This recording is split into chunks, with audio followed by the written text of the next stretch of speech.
Hey guys, I'm Co-op, and today we're going to be taking a look at how the top 5 players on the PGR version 3 are doing this season going into the next S-tier event, Game-Tyrant Expo. This tournament will be one of the first to showcase Smash as its headliner instead of the other fighting games they have available, along with a $30,000 pop bonus for singles. At the time of making this video, 26 of the top 50 are registered, with 10 of those being the top 10 members. This tournament can be huge for those looking to beef up their resume in time for the next PGR. Without further ado, let's take a look at the top 5 placings at S-tier events plus one A-tier event, Arms Saga. At the top of our list, we see who is undisputably still the best in the world, Zero. One could say he had a shaky start to the new PGR season, but he's back in proper form with his wins at the two most recent S-tier events, Shine and SCR Saga. MKLeo started off the season with one of his worst performances, losing to False and Mute Ace at EVO, who are not even ranked in the top 50. He returns back to form with the last 3 S-tier events showing his top 5 potential. Nairo's dip to 3rd on the most recent Panda Global ranking seemed to flip a switch, and we see him looking as impressive as ever, especially with one of the strongest runs in Smash 4 history at Super Smash Con, but we'll get to that later.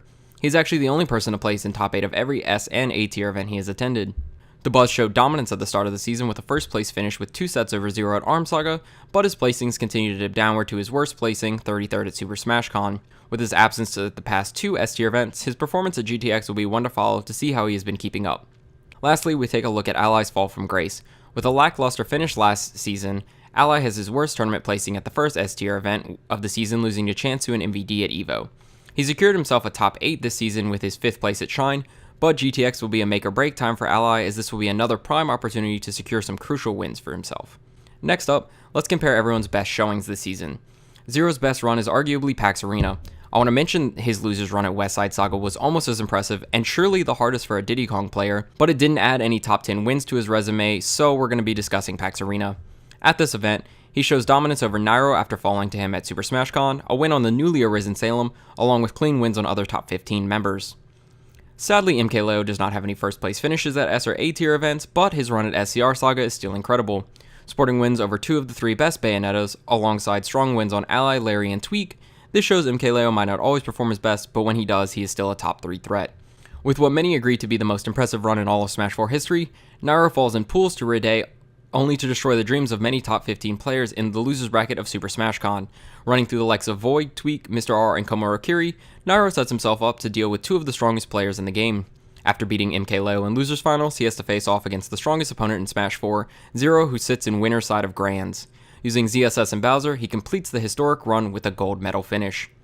The Buzz's best finish is obviously his convincing first place at 2GG Arms Saga. While only dropping 1 set to 0 in Grands, he cleans it up with a 3-0 on the best player in the world. Besides double eliminating Zero, he claims wins on Komuro-Kiri, Renai, and Locus. While he only scored wins on 4 PGR ranked players, his wins on Zero alone add him to a small list of players to ever double eliminate Zero to win a tournament.